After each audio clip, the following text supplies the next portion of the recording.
Okay, yeah. So before we start, I'll just introduce. So I'm Ira, and And I'm Alicia Prakash. yeah, Hi. we're very happy to meet you. I play football, so I'm a very big fan. Oh, Uh, awesome. okay, so do you know? So we both are target group volunteers for Bossin. Bossin is basically like a non-profit initiative which releases like an e-zine at the end of every month. So this month's e-zine is related to gender stereotypes and feminism, which is why we wanted to interview you. So, okay, so I'll start with the first question. So, Yeah. girls football is not as big in India as it is in other countries, and like also as a sport, it's stereotypically seen as like a man's game. So, what challenges did you face in your journey? Of course, the journey wasn't easy. Like you said, it's still considered by majority of our population in India a male sport, which fortunately the perspective is changing now, I feel. But yes, when I started, it was I in fact I myself wasn't aware that there was a Indian national women's team. So obviously, naturally, I did not take up football to become a professional footballer. I just fell in love with the game and I just wanted to play because it just made me happy. So that was the reason why I started. Of course, there was a lot of, my dad and my parents didn't support me initially. He being a tennis player himself, he wanted me to try and play tennis or in maybe an individual sport where you might get more recognition for the effort that you put in. So, and of course, being a father, he was concerned about the safety, about because it's a physically demanding sport. He was concerned about those factors as well. Um, but I think slowly he realized how happy football made me, and but I think the turning point was when I got my first India jersey, because I come from a military background. My dad's in CRPF and paramilitary forces, so he understands the importance, the value, the feeling that you have when you wear the national team jersey, the kind of responsibility, the kind of uh, the honor it is to be representing the national team is something that he understood better than me at that point. So I think that was the turning point. And since then my parents have been the rock, and I honestly believe that I would not have achieved anything in my life if it wasn't for the support of my parents. And that is the reason why I always say this, and I always encourage parents to be a part of their kids' journey, support them in whatever way you can, even if it's just a kind of emotional support is what is everything that a child is looking for. And I say that from my own experience. Obviously, I knew that whatever struggles I face both on and off the pitch are going to be mine. I'll have to deal with them myself in whatever way I can. But having that satisfaction, or having that at the back of your mind that your parents are there to support you no matter what happens, uh, give is a huge sign of relief for someone who's doing something out of the ordinary and who's trying to do something different and trying to make her mark in a field that is predominantly male, male industry.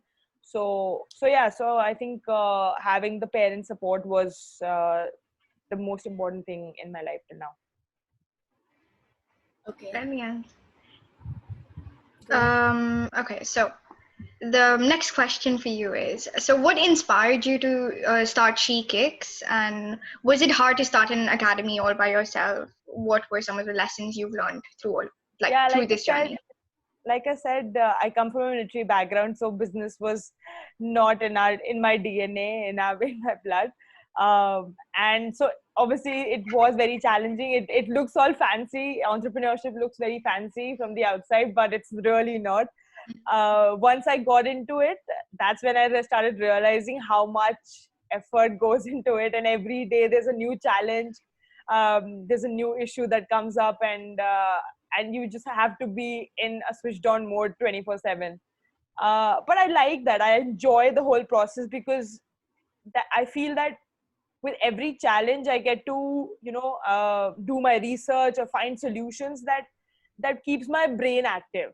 You're constantly trying to figure out things, you're constantly trying to do new things, analyze what you've done and figure out solutions. And it's just amazing. I really enjoy the whole process. It's not something that because it's fancy I like to do it, but I'm trying to solve a real problem. I'm trying to share whatever knowledge and experience I've gained over these years, as a professional footballer, as someone who's been representing the national team both in India and played abroad for West Ham. So, and I know and I realize that not many have got that opportunity, have got that sort of experience, and there is a demand for the youngsters to learn from that, because I see a huge potential in women's football, and I know that we need more people contributing in the development of this sport in India. And that's the reason why I'm doing this She Kicks, which was again why I started this. To answer that question, coming back to that question, is that when I was playing for West Ham, I'll go further back. I went to the UK to study sports management because I had realized this, that I was so passionate about sports, and especially football, especially women's football. I knew I wanted to do something in women's football to grow the sport more in India, because there was a huge potential, but I didn't know how. So and back then there were not a lot of sports management courses in India, and sports industry was very, very naive.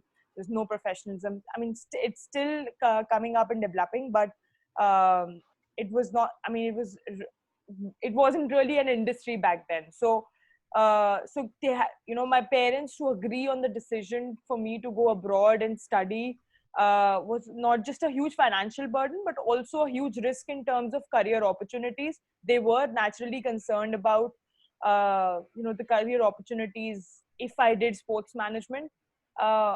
But I think somehow I managed to convince them, and fortunately they were uh, you know uh, accepting of my decision, and supporting me in that. So I went to the UK, did sports management, played for West Ham, and in the second season, I got a knee injury, an ACL injury, because of which I had to come back to India, get my surgery. And while I was doing my rehab, that was the period when I, I started putting my thoughts into a shape. And that's basically how She Kicks came up. Um, I mean, but what I thought of at the initial point and what it is now is a lot different. Obviously, a lot of things have evolved in the course, and I think it's all turned out to be better than what I'd imagined. There's so many opportunities that have opened up, and so many areas that have opened up, which are all focused around women's football and fitness, and that's just incredible. And that's probably how the entrepreneurship journey is, and I'm really loving and enjoying every moment of it. Very Wow. glad to hear that. I definitely think like you opening She Kicks was a huge inspiration because, um, like, I know that even in our community, like I live in Mumbai, even in my community, football is still seen as a man's sport. But I think that because of the things that you've done, like overall as a country, we're moving towards like breaking the stereotypes. Thank you for that.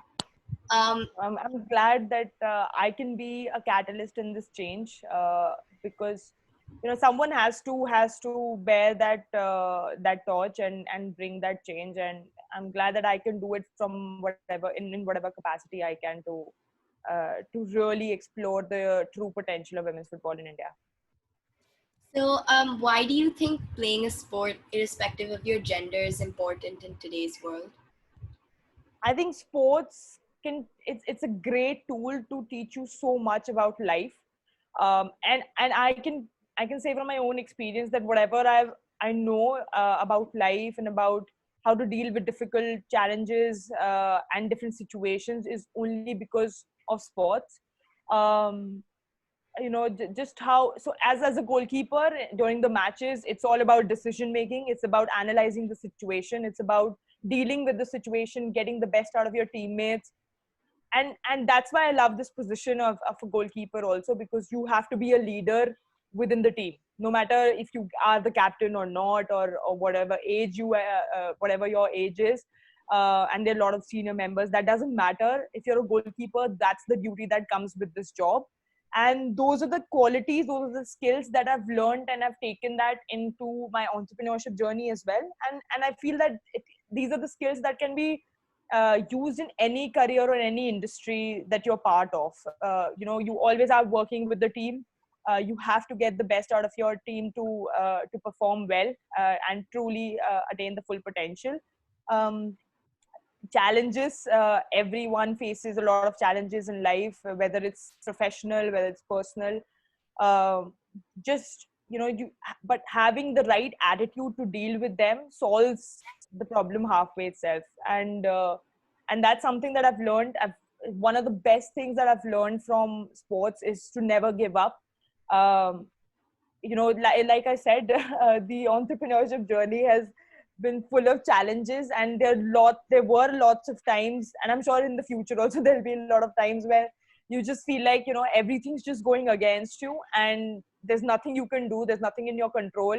uh, and you want to choose that easier option of just giving up, but it's just your inherent quality within you that simply won't take no for an answer.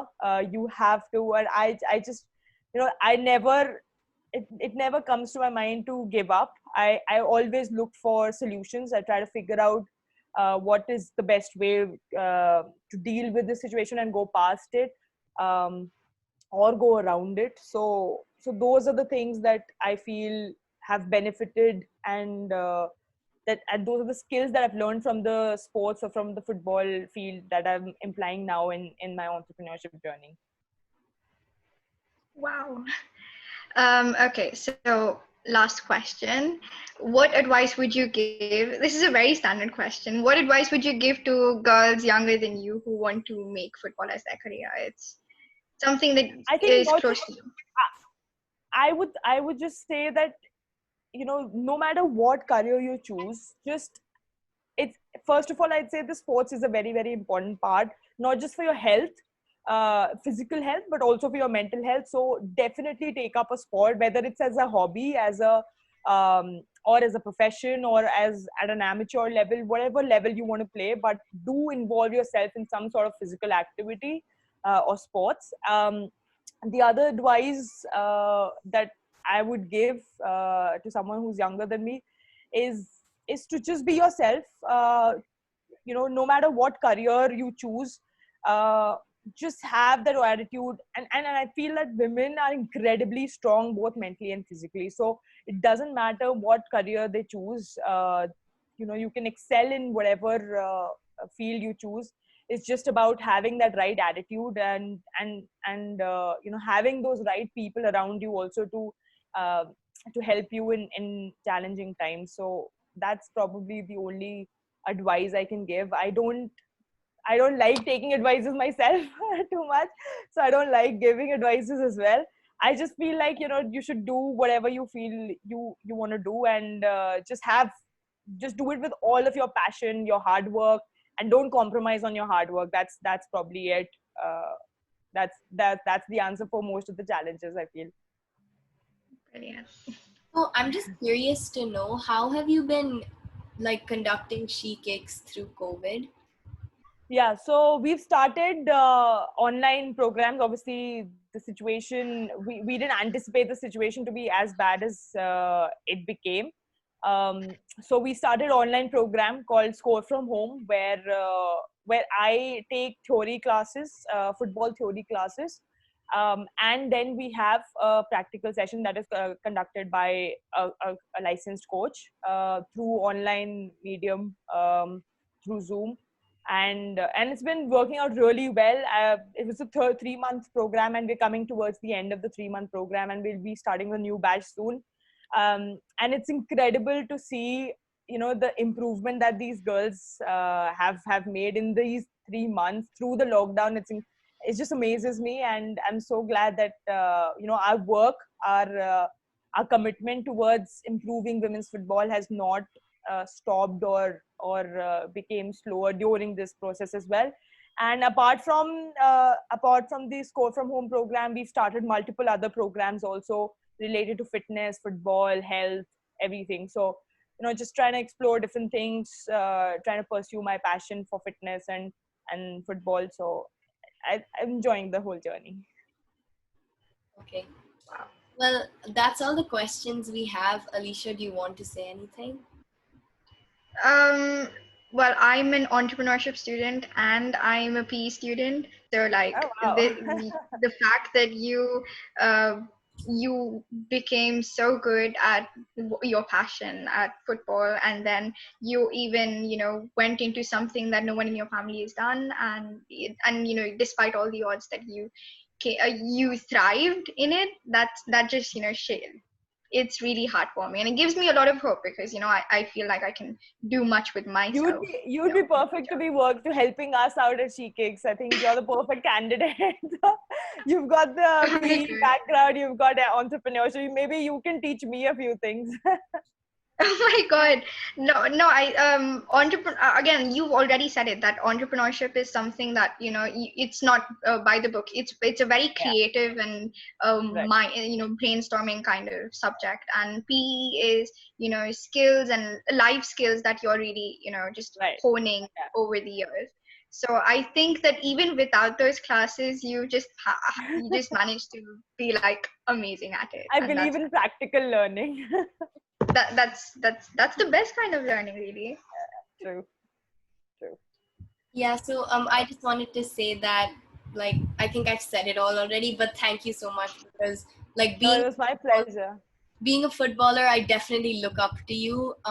Like, if I could play for India one day, that would be huge. So just your story and everything about you is so inspiring. The fact that you played for West Ham, it's so cool. Um, Well, yeah. thank you. So thank you so much for your time. Um, Thank you. It was my pleasure. Thank you for having me. thank you. Thank Okay, you. Bye, yeah. guys. Take care. Bye. Thank Bye. you. Bye.